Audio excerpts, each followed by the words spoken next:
Já há alguns dias nós estamos ministrando a palavra de Deus dentro do tema da tipologia bíblica. Tipologia bíblica é a matéria que trata dos símbolos, das sombras, dos significados que existem no Antigo Testamento, que tem cumprimento profético no Novo Testamento. Falamos da Arca da Aliança, da sua constituição, das suas dimensões, da sua constituição. Semana passada nós falamos sobre os elementos da arca. No interior da arca, a arca guardava consigo 3 elementos. O primeiro, pote de ouro com uma porção do maná, que alimentou e sustentou o povo de Israel durante 40 anos em que peregrinaram pela península do Sinai. E o maná só cessou depois que eles entraram em Canaã, após a celebração da primeira Páscoa. Depois nós temos as tábuas do testemunho e também em seguida nós temos a vara florescida de Arão. Arão é o irmão mais velho de Moisés, que também é irmão de Miriam e que foi escolhido por Deus, designado pela ordem divina para ser o responsável maior pelo sacerdócio em Israel. Era ele que recaía sobre os seus, era nele que recaía e em seus ombros toda a responsabilidade pelo ministério sacerdotal. Era intitulado como sumo sacerdote.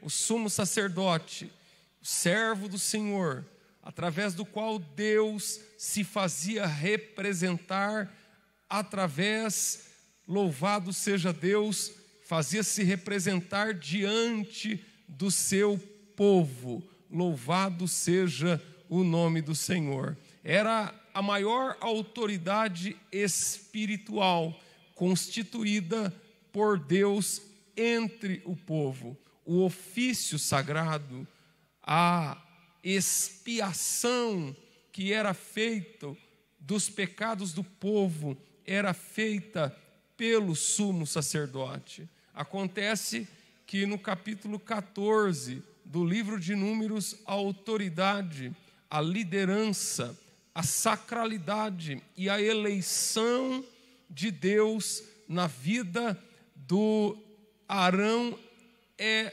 implacavelmente questionada. Liderado por 3 príncipes, Coré, Datã e Abirã, que se rebelaram e se insurgiram contra a liderança de Moisés e a liderança de Arão. Coré, Datã e Abirã movimentou e mobilizou uma ferrenha e a maior rebelião retratada nas Escrituras, humanamente dizendo, em nível humano, é a que está retratada no livro de Números. A autoridade civil de Moisés, a autoridade espiritual e sacerdotal de Arão é questionada. Eles diziam assim: se Arão é santo, nós também somos. Se Arão é santo e nós também somos, então nós também podemos fazer a mesma coisa que Arão. Porque só Arão tem os privilégios sacerdotais? Porque só Arão tem acesso ao lugar santíssimo? Ora, se ele é um líder, nós também somos. Se ele é sacerdote, nós também somos. E isso criou uma convulsão no meio do povo. E Deus e Moisés intercedeu diretamente a Deus. Esses tristes relatos estão esposados no capítulo 14, no capítulo 15, no capítulo 16 de Números. Moisés ora a Deus, Deus responde com a virulência, com a praga, e começa a morrer gente. começa a morrer gente para tudo quanto é lado, 250 líderes, a liderança da rebelião é engolida vivo. O Senhor abre a terra e engole a liderança dessa rebelião, Coré, Datã e Abirão com suas tendas, e a mortandade pelo povo. No capítulo 16, a mortandade, a praga está tomando conta de todo o cenário. E a figura de... Tem um texto no finalzinho do 16 que diz que o Arão estava com o incensário. Moisés falou: pega o incensário, senão vai morrer todo mundo. E ele ficou em pé com o incensário na mão, entre vivos e entre os mortos. E então, a coisa criou uma espiral tão assim alucinante, é uma história tão alucinante, que parece que não vai ter fim essa situação. É um problema que vai desencadeando outro problema, que vai desencadeando outro problema, e a crise vai ficando incontrolável, até que Deus resolve colocar fim a essa situação. Deus resolve colocar fim a essa situação e demonstrar de maneira incontestável, de demonstrar de maneira definitiva, de provar de maneira definitiva, por A mais B, quem de fato ele tinha escolhido para o sumo sacerdócio. Louvado seja Deus. E é no capítulo 17 que entra essa história da vara de Arão florescida, a vara que compunha os elementos da arca. A vara de Arão é uma vara de amendoeira. A palavra amendoeira no hebraico é shaked. Shaked no hebraico significa despertador. A vara de amendoeira é conhecida como uma árvore despertadeira. E por quê?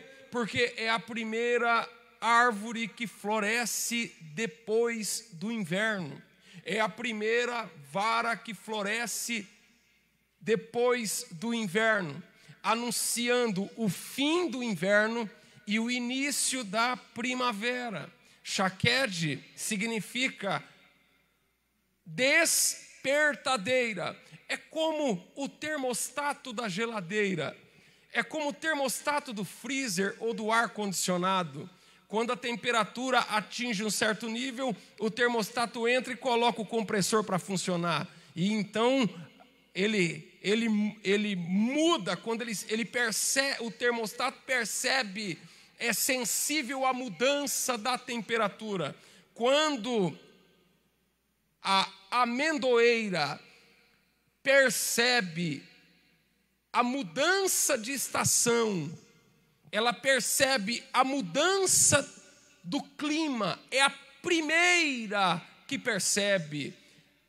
Os israelitas ficavam de olho na amendoeira, esperando o primeiro florescer da amendoeira. Florescer da amendoeira era o sinal visível de que o tempo do inverno havia terminado e que agora estava começando a primavera, um novo tempo, uma nova estação.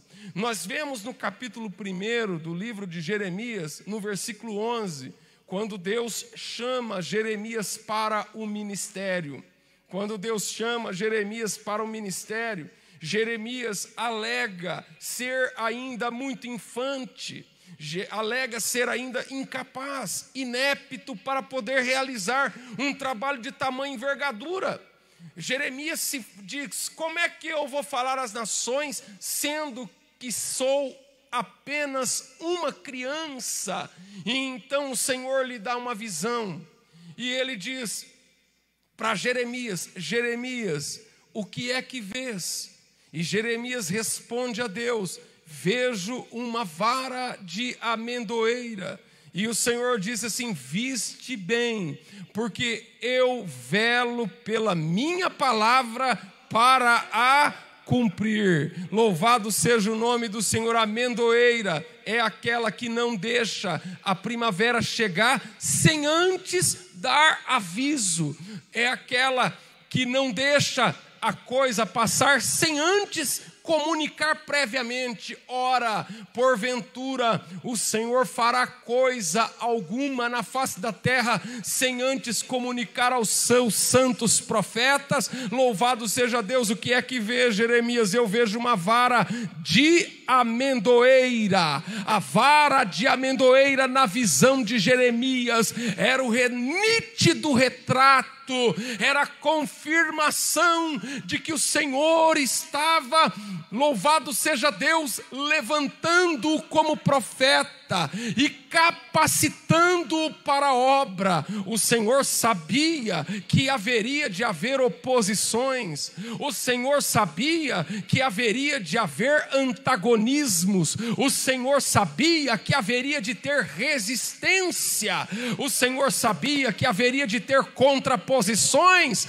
que haveria de ter obstáculos, percalços pelo caminho. Mas a palavra que vem ainda para Jeremias quando criança é: o que é que vê Jeremias? Ele diz: eu vejo uma vara. Então viste bem, porque aconteça o que acontecer, a minha palavra na tua vida não vai escapar, a minha palavra na tua vida não vai passar batido, a minha palavra na tua vida não vai ficar à deriva, a minha palavra na tua vida não será palavra solta ao vento, a minha palavra na tua vida não será uma palavra jogada ao léu, a minha palavra na tua vida há de se cumprir. Louvado seja Deus. Quando ele viu a vara de amendoeira, ele teve em sua alma, em seu coração, uma pétrea convicção, uma absoluta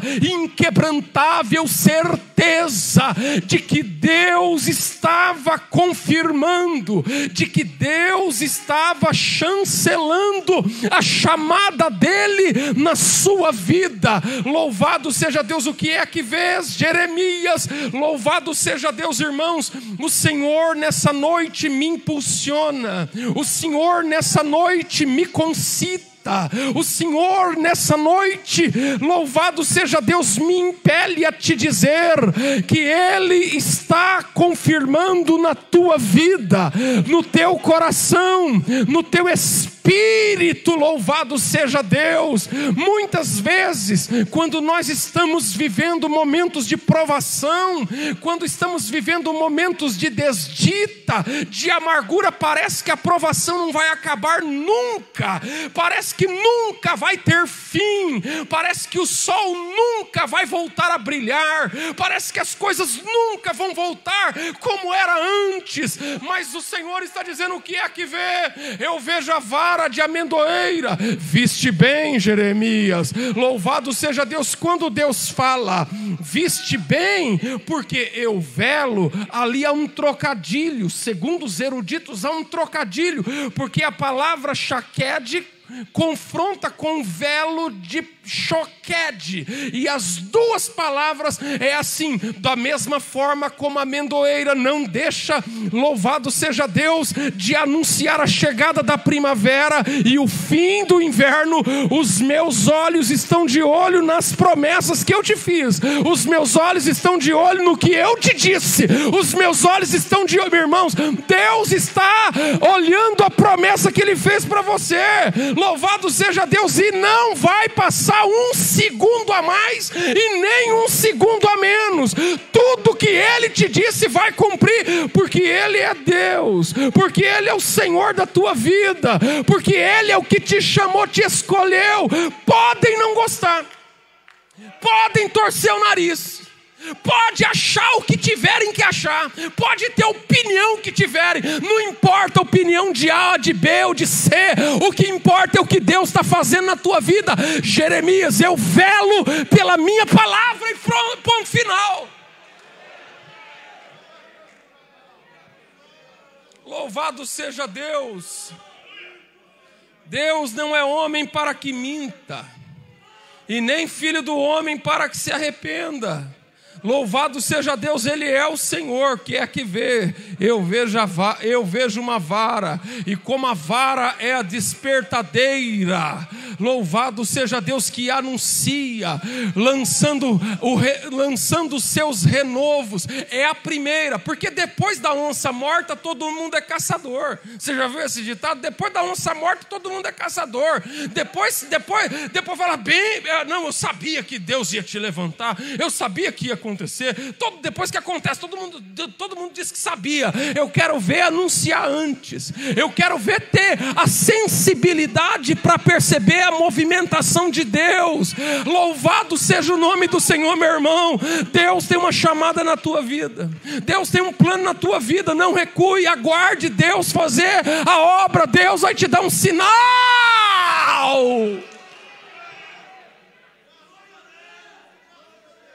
Louvado seja o nome do Senhor. No capítulo 17 a situação está desesperadora. Então Deus resolve demonstrar de maneira inequívoca diante de todos o que Ele tem na vida de alguns. Deixa eu dizer, Deus resolve mostrar de maneira inequívoca diante de todos o que Ele tem na vida de alguns. Vocês vão pegar uma vara, a vara de cada líder, de cada representante, de cada cabeça de tribo. E vocês vão escrever o nome de cada um nas respectivas varas. E vocês trarão as varas até a tenda do testemunho. A vara é o bordão. A vara é o símbolo, a insígnia de autoridade que cada um tinha. A vara representava a autoridade e a posição que cada um tinha perante a sua tribo. Normalmente a vara é um instrumento também de apoio. Cajado e a vara são instrumentos do pastor. A vara de Arão estava entre elas. Vocês vão pegar e vão colocar o nome de cada um. E assim fizeram. Louvado seja o nome de Jesus.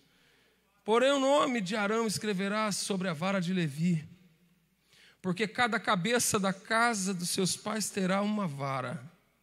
E porás na tenda da congregação perante o testemunho, onde eu virei a vós. A vara seca, sem vida, sem seiva, com o nome, com a insígnia de cada um dos seus representantes, foi trazida no tabernáculo do Senhor, na tenda do Senhor, e colocada perante o testemunho. Quando a Bíblia diz aqui colocada perante o testemunho, os irmãos sabem, provavelmente essas varas foram colocadas no lugar santo, diante do terceiro véu. Havia o véu que cerrava a entrada do átrio. Havia o segundo véu que cerrava a entrada do lugar santo. E o terceiro véu que cerrava a entrada do Santo dos Santos. A Arca da Aliança estava com as duas tábuas do testemunho e da palavra de Deus. E aí o Senhor fala: e porás na tenda da congregação perante o Senhor, perante o testemunho, e eu virei a vós. Cada uma das 12 varas foi colocada perante o Senhor. Todas as varas estavam cortadas da sua fonte de energia vital. Todas as varas um dia teve uma conexão com a fonte de energia vital da árvore em que elas foram arrancadas. Todas as varas estão idênticas uma com as outras. Todas estão secas, sem vida, sem seiva. Todas estão em condições de igualdade. Irmãos, até certo ponto, olha só, até certo ponto e até certo nível, não há diferença entre nenhum de nós aqui. Todas as varas estão perante o Senhor. Todas as varas estão perante o testemunho do Senhor. Louvado seja Deus. Todas são colocadas perante o testemunho. Todas chegam aqui do mesmo jeito. Como é que nós chegamos na casa do Senhor? Como é que cada um de nós chegamos aqui? Louvado seja o nome do Senhor. Mas a questão já não é mais esta. A questão não é como chegamos. A questão vai ser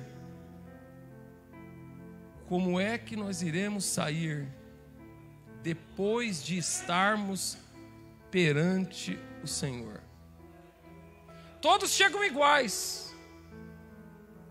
Todos chegam aqui, nós temos uma estrutura muito parecida. Aparentemente não há nada que nos diferencia. Mas a diferença não está em como chegamos, mas como é que nós vamos sair depois de estarmos perante o Senhor. Infelizmente tem pessoas que do jeito que chega, sai. Infelizmente tem pessoas que perante o Senhor não conseguem mover, não conseguem avançar, não conseguem progredir. Louvado seja Deus. Deus nessa noite está presente aqui nesse lugar.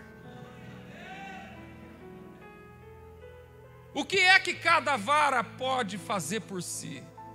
O que é que cada uma delas pode alegar em seu favor? Todas estão colocadas perante o Senhor. Glória a Deus.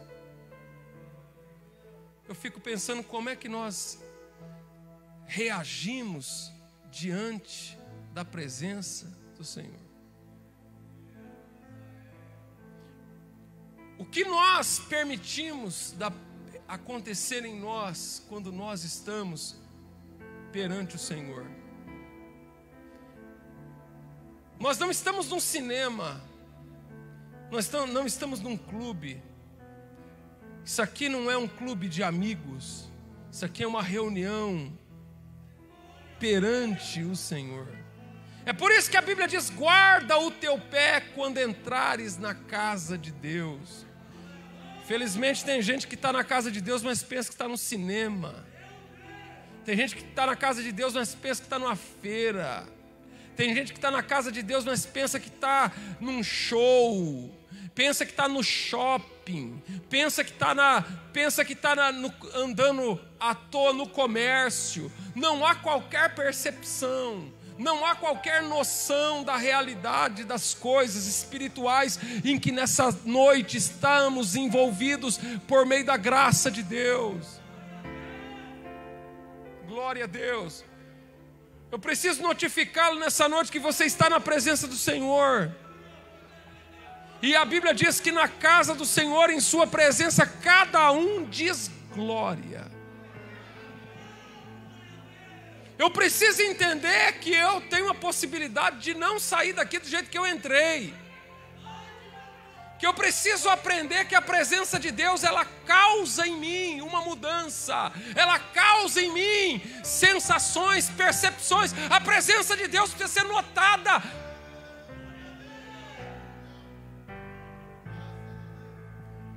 Eu não posso me dar o luxo de agir com indiferença em relação à presença de Deus. Eu não posso ser insensível à presença de Deus.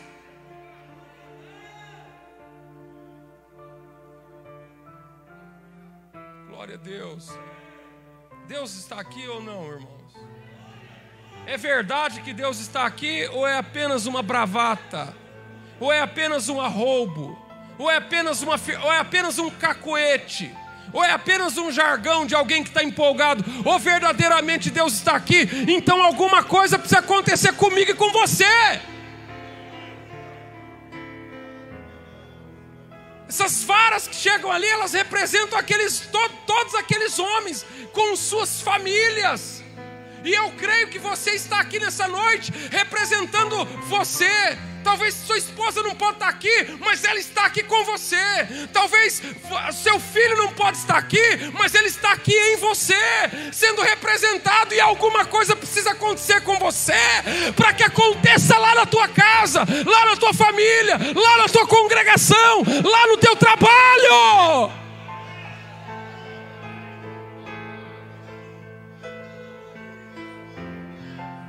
Porque se esse aqui for apenas mais um culto, irmãos, para quase todas as varas, aquele foi apenas um passeio, aquela foi apenas uma experiência como outra qualquer, mas apenas para uma vara,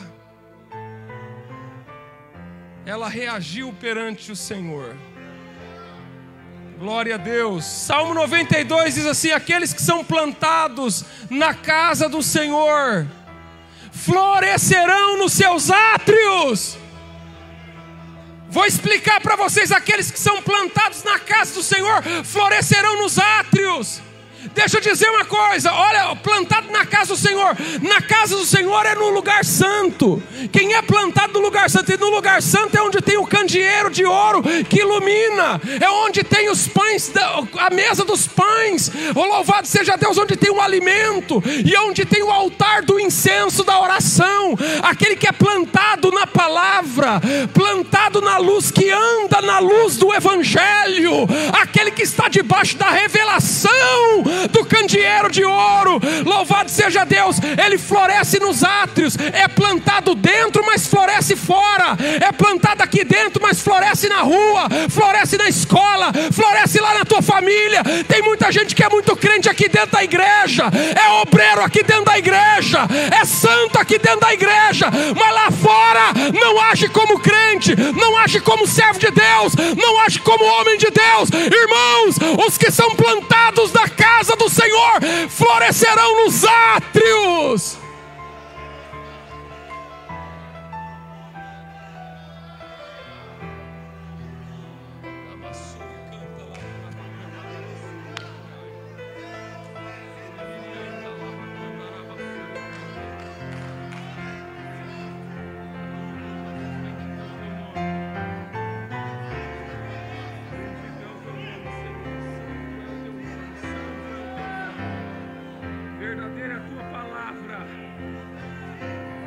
Verdadeira é a tua palavra.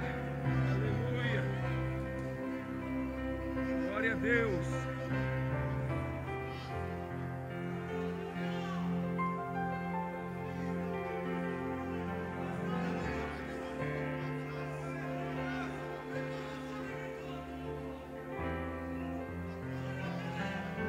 O que é que cada vara podia fazer por ela mesma? Nada. O que é que você pode fazer por você mesmo?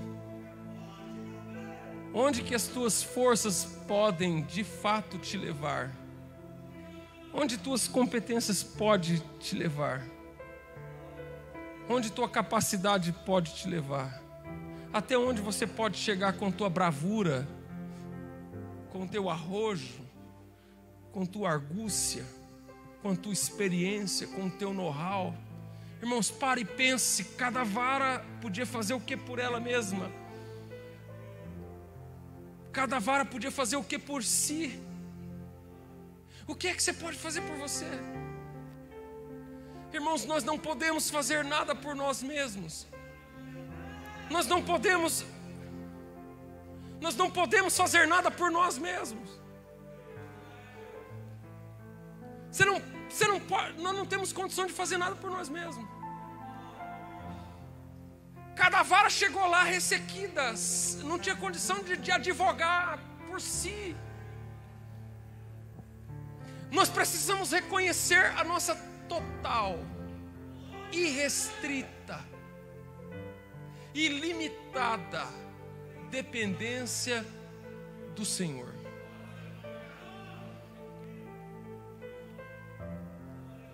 Nós precisamos reconhecer a nossa total, irrestrita, ilimitada dependência de Deus. Você é dependente de Deus, irmão. Nós somos servos de Deus, nós estamos debaixo da ordem do Senhor. É Ele que manda, é Ele que faz, é Ele que opera. Não tem nada que vai acontecer. Irmãos, tem pessoas que quando começa a ser usado por Deus, ele começa a achar que é Ele. Ele começa a se achar o tal. Paira sobre ele o engodo satânico e vil da presunção. Ele olha para suas conquistas e atribui ao seu trabalho, atribui a sua competência, atribui a sua sorte, atribui ao seu relacionamento, ao conhecimento que ele tem. Irmão, nós dependemos de Deus. Nós dependemos de Deus. Quilômetros e milhares de quilômetros de microveias percorrem pelo seu cérebro. E se uma dessas veiazinhas que corre pelo teu cérebro resolver sofrer danificar, é o suficiente para te deixar todo troncho, sem capacidade de fazer nada. Irmãos, aprenda a entender que é Deus. Nós somos apenas uma vara seca. Nós somos apenas uma vara cortada. Nós somos apenas uma vara seca que está no templo. Nós não somos nada. Louvado seja Deus. Já ouviram a história do Jimmy Swaggart? Pregador que na década de 80 e começo da década de 90 pregava as maiores multidões. Quando ninguém pregava na televisão ainda, lá estava Jimmy Swaggart. Pregava televisionado naquela época para 140 países. Quando ele chegou na Argentina, o estádio lotado, 60 mil pessoas esperavam Jimmy Swaggart chegar. E quando ele conta no testemunho dele, que quando ele estava entrando e viu aquela multidão esfuziante no seu coração, ele disse: Deus precisa de mim para evangelizar o mundo. Ele diz que naquele dia, naquele segundo, ele caiu. Foi ali que ele caiu. Quando ele entendeu que ele era necessário para Deus. Quando ele esqueceu que era apenas uma vara. E que tudo que Deus podia fazer não era por ele mesmo. No que está conectada aquela vara seca? A nada. No que está conectada? Em que fonte de energia está conectada aquela vara? Você já percebeu, irmãos? Quem aqui já não percebeu que está morrendo a cada dia que passa? Já percebeu? O ser humano nasce e no exato momento em que nasce, começa a morrer. porque ele está desconectado de uma fonte de energia. Então nós somos uma bateria que está minguando a cada dia, que está secando a cada dia, porque nós não temos uma fonte em nós mesmos. É por isso que eu falo aqui das palestras de motivação do povo que fala: você é o cara, você tem um potencial, você não tem nada. O evangelho não serve para encher a bola, para falar que você é o cara, que você vai longe. Não, irmão, você não é nada. Você é apenas uma vara que foi cortada. Não há nada em mim, não há nada em você, não há nada em nós. Nós dependemos de Deus. Nós precisamos aprender a reagir na presença de Deus. Louvado seja o nome do Senhor. 12 varas entraram, cada uma com um nome escrito. Todas elas tinham uma identidade. Todas elas representavam uma família. Cada uma delas representava. Louvado seja o nome do Senhor.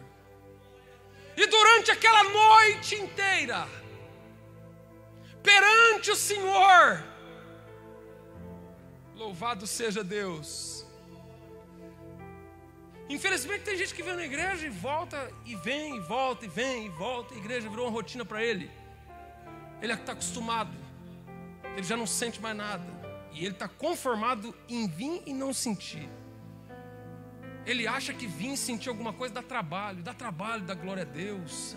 Sabe? Irmãos, infelizmente tem gente que está tão por fora que ele se irrita com glória a Deus, aleluia, e língua estranha. Ele se irrita, ele se incomoda. Ele está abusado dessas coisas. Oh, Jesus. O sangue de Jesus tem poder. Satanás vai cair por terra nessa noite, porque eu estou denunciando as obras do diabo nessa noite aqui. Eu estou expondo as obras do diabo. Vai cair por terra, você vai voltar a sentir, louvado seja Deus, a vida espiritual correr por todo o teu ser, aleluia. Se alguém beber da água que eu lhe der, nunca mais voltará a ter sede, porque se fará nele uma fonte que salta para a eternidade. Eita glória! Irmãos, eu estou sentindo um negócio aqui comigo. Glória a Deus. Aleluia.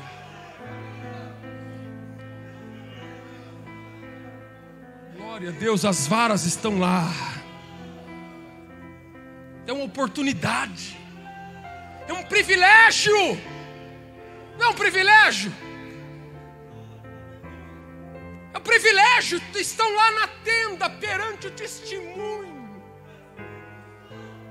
Quantas outras tantas nunca sequer tiveram a mínima oportunidade, sequer foram cogitados para chegar onde elas chegaram. O que é que está acontecendo com você? Irmãos, tem gente que queria estar sentado onde você está sentado aí. Tem gente que queria ser obreiro como você é, que não pode. Tem gente que queria estar sentado aqui. Se um dia eu tivesse a honra de me assentar junto com os príncipes da casa do Senhor. Mas não pode. Não pode porque às vezes a saúde já não dá mais. Não pode por causa de N motivos. Quantas varas, mas aquelas estavam ali. Louvado seja o nome do Senhor.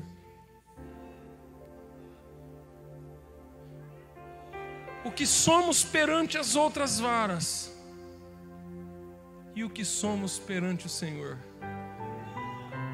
O que somos perante as outras varas e o que somos perante o Senhor.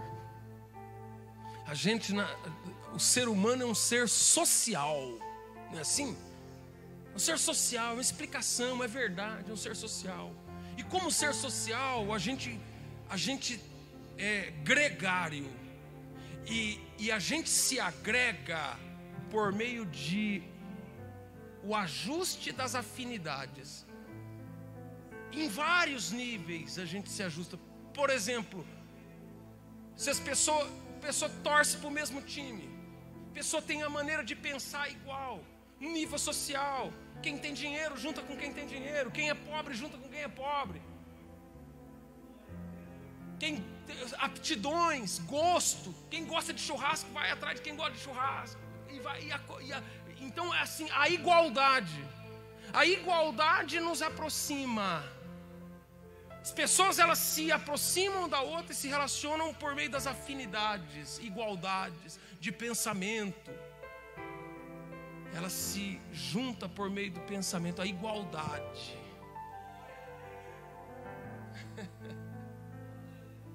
É igual por causa da igualdade. Aí vem a palavra comunidade. E aí, a diferença, por exemplo, há uma dificuldade de não gostar de quem é diferente. Se alguém pensa diferente de você, você já não gosta, você não gosta. Então nós nos ajuntamos e nos igualamos, mas Deus trabalha num outro plano. Deus trabalha realizando uma obra em cada um de nós. Deus não nos ajunta. Nós não estamos ajuntados por isso que não pode misturar igreja com comunidade.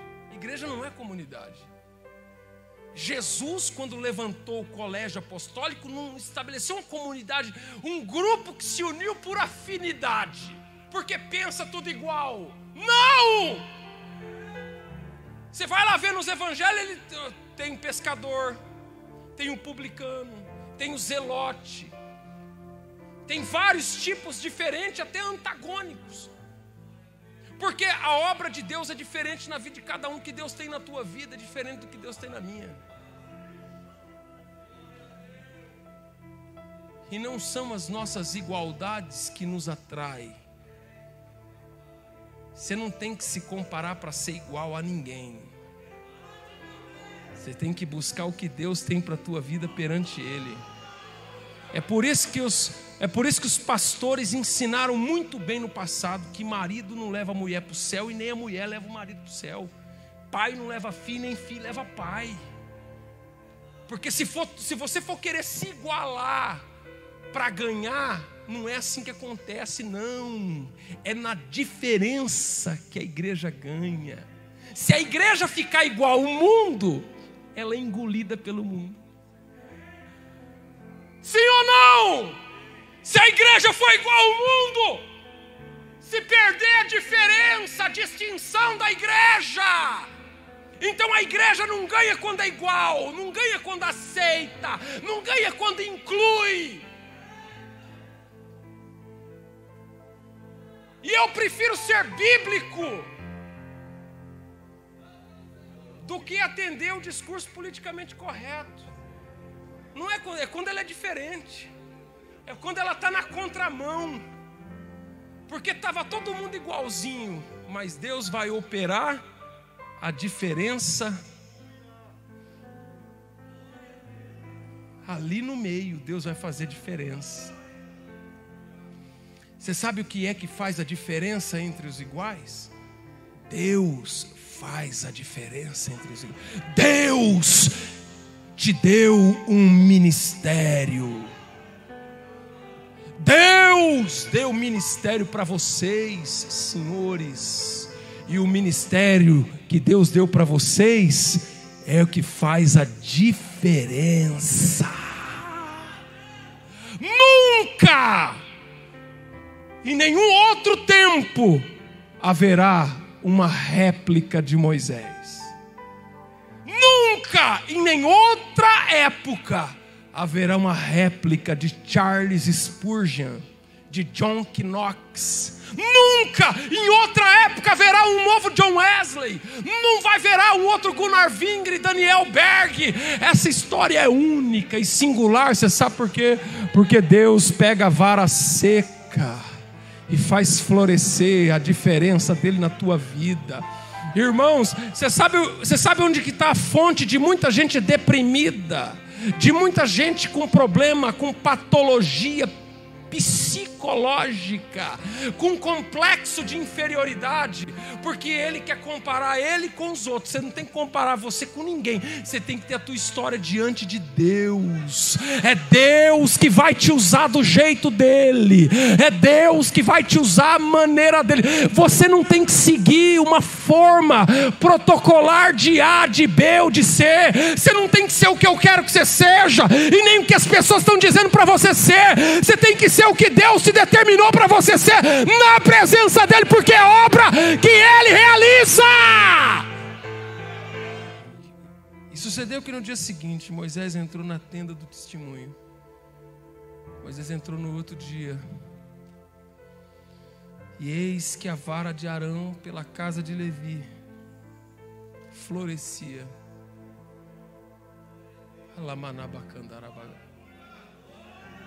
Irmãos, eu vou falar uma coisa para você. Quando eu leio esse texto, me dá vontade de desmaiar. Me amolece o corpo diante desse texto. Você já viu aquela frase do John Wesley? O mundo ainda está para ver o que é capaz de fazer um único homem que se colocar inteiramente nas mãos de Deus. Está aqui. O mundo ainda está para ver o que é capaz de fazer um homem que se colocar inteiramente nas mãos de Deus. No dia seguinte, Moisés entra lá para ver. Quando ele chega, ele se depara, a vara de Arão florescia. E aí, irmãos, tem coisa que parece que não é nada, mas no fim é tudo. Porque não está dizendo assim. Se tivesse dizendo também estava bom. Se tivesse dizendo estava bom também, eu ia gostar. Mas eu gostei mais ainda porque está dizendo assim que a vara não está dizendo que floresceu ou que florescerá. Está dizendo que a vara florescia. Está dizendo que florescia, não que floresceu. Quando Moisés chegou lá, a coisa ainda estava acontecendo. Não foi uma coisa do passado. Não foi um rompante de um congresso. Não é aquele avivamento sonrisal, sabe? Aquela coisa. Não foi uma coisa temporária. Não foi um avivamento temporão, fogo de palha. Não. Pelo amor de Deus, entenda o texto comigo, deguste o texto. A vara florescia. Estava acontecendo quando ele chegou. Quando ele chegou, estava acontecendo em tempo real. Estava acontecendo diante dos olhos dele. Rabacanto e delabastu decai. Aleluia. Não é uma imaginação. Não é uma imaginação, não é um devaneio, não é um delírio, não é um desvario, não. Aleluia, era real o que estava acontecendo ali no meio da tenda da congregação.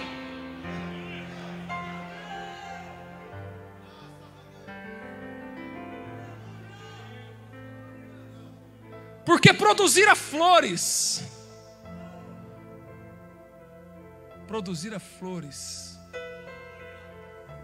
brotara renovos.